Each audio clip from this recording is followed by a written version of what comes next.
Okay. You know what would really kick off my week? Learning something about Edge. I just wish there was some Edge news. Wow.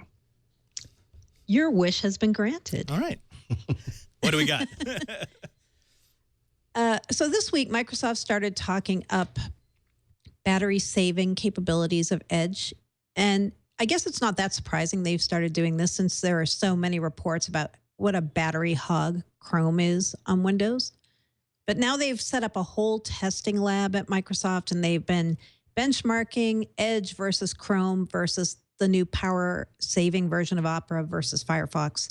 And, you know, it is Microsoft's test, obviously, but the findings are that Edge saves you significantly more battery than any of those other browsers.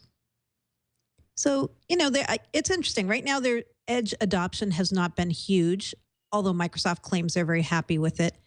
At ZDNet, we ran a story recently saying only 1 out of 4 Windows 10 users are using Edge right now. But that's for a variety of reasons. It doesn't support extensions yet. I also have found it kind of slow in opening pages that I visit. Sometimes the pages don't render correctly. So I actually use Chrome on my Windows 10 laptop a lot more than I use Edge.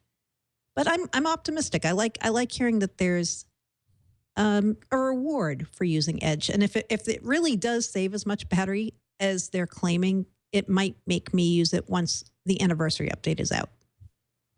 Well, I mean, I like the fact that it saves battery. Anything that can give me a longer runtime on my laptop is fantastic. But I'm like you. Right. I've tried Edge.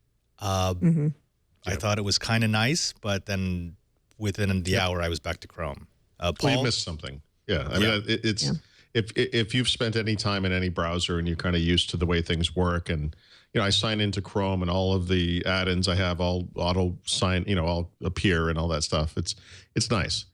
And, you know, I mean, even in the original version of Windows 10, the shipping version of Windows 10, there are some advantages to Chrome. I really think that the text and graphics rendering, especially in high DPI displays, is especially good. Scrolling is really smooth. The performance is good and that kind of stuff. But, yeah, I'm trying. And I have a tip later on about kind of adapting to Edge. But, yeah, I mean, it's hard to get people to switch from something they're really familiar and comfortable with.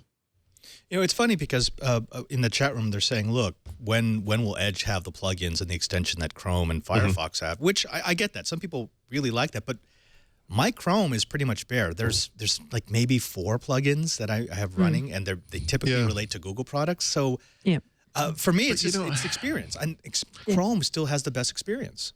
This is a little, this is going to sound more extreme than I intended to, but, you know, browser add-ins or extensions are a little bit like mobile apps, right? You could make this argument that there are enough, you know, and there probably will be enough or some good number of them in Edge. But I mean, I'm looking at my own browser now, and there are some kind of esoteric little add-ins that I've added that are important to me, and some of them are on Edge already, like Pocket, Get Pocket, or Ad Blocker, and so forth. And some aren't. And the little things, you can get price checking add-ins for, you know, you're buying something on the web and it will say, hey, you can get it cheaper here. Or you're buying something on the web and here's a coupon you can use for this exact site. Like it will actually check it and say, like, this will work for what you're buying, you know. And so it's you know, there's the niceties. These are not things that are absolutely necessary, but I do think there's sort of a parallel there. I mean, and that's part of the trouble of getting someone to move, because it's not just the UI and how it looks and works and so forth. I mean, a lot of it is just the little things that are, you know, that in some ways can be important. And when you use Edge, what you might find over time is that you miss that thing, you know, and I think that's what happens with people when they go back. I like the reading view in Edge. That's really great. The scrolling support, if you use touch on Edge, is really good. Yep. I don't know. The look and feel of Chrome isn't what keeps me on Chrome. I guess it is. It's more habit. You know, you just kind of know how it works and just use it. It's a known quantity. It is. Well, Edge has what IE had, which is if you're using a touchscreen, it scrolls so much more smoothly than Chrome. I never understood why Google couldn't fix Chrome so that when you do this, it doesn't move like Google Docs 20 lines. That's always been a problem. And a lot of people, and myself included, have spent a lot of time playing with settings and trying to figure out, how do you fix that thing? And and CPU usage as well. It's never going to be right. What's that? CPU usage as well. I've noticed because whenever I have a bunch of Chrome tabs open, it starts to hog the CPU until I find whatever window has a Flash implementation that's freaking out. I've never gotten that in Edge, and yet maybe it is habit. But even though I know those things are better in Edge, I know that scrolling is better. I know that CPU usage, and now I know battery usage is better.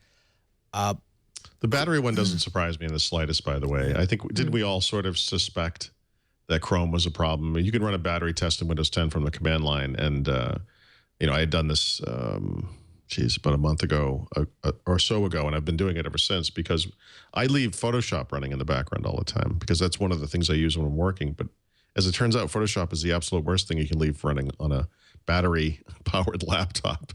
So in my case, it makes more sense to load Photoshop, do what I'm going to do, and shut it off, then just leave it sitting there in the background while I write. But the second worst one is almost certainly Chrome, right? I mean, and Chrome is probably one of the worst offenders on anyone's computer, other than maybe games or things of that nature. Chrome is infamously poor with resources. Right. Of course, we've got the Opera folks who object to this entire PR release. Sure. They came out and they said, look, this is obviously just a PR buzz thing. It's not rooted in reality. In fact, Kara, if you this is the blog post that they put up, and they showed their test, and their test showed, yeah, Edge is better than Chrome, but we're so much better than the other two. And so there's some caveats here, right? They're testing, this power saver feature that they have, and the way that they did their testing relies on next generation versions of the browser. A lot of background services being turned off for some reason, which Microsoft didn't do. I'm not saying Microsoft is absolutely correct. In fact, I was actually surprised the difference between Edge and Opera was so great, according to Microsoft. But the one thing Microsoft did say about this Opera mode that is correct is that it is kind of a degraded experience, right? I mean, one of the things that they're doing is turning down the quality of graphics, and they're just, they're kind of giving you a less high quality view of the web, whereas Microsoft's methodology is just to present it exactly as it's intended, and just do so in a more efficient fashion. So I don't know. I mean, does anyone have any strong opinions about this thing? Because I don't look at that as any kind of a smoking gun personally, but no, I'm absolutely with you, because the way that Opera tested is sort of the way that less scrupulous manufacturers will test their notebooks. We can give you 12 hours as long as you have the screen at minimum brightness, you have Wi-Fi off, you have power saving all the way up. It's like, well, but that's not how I'm going to use it. I always I always forget what it's called, but I use the example of when Windows NT got the highest possible military security standard. But in order to qualify for that, it had to be physically locked in a room with no internet connection. And off. It had to be off. It was great. Yeah. In that Edge case, it was fantastic. Same thing. With Opera, if you're willing to turn everything off so that the browsing experience is horrific, you know what? You can get some pretty decent battery life out of it. Otherwise, it's not going to do as well as Edge. Mm-hmm. Sure.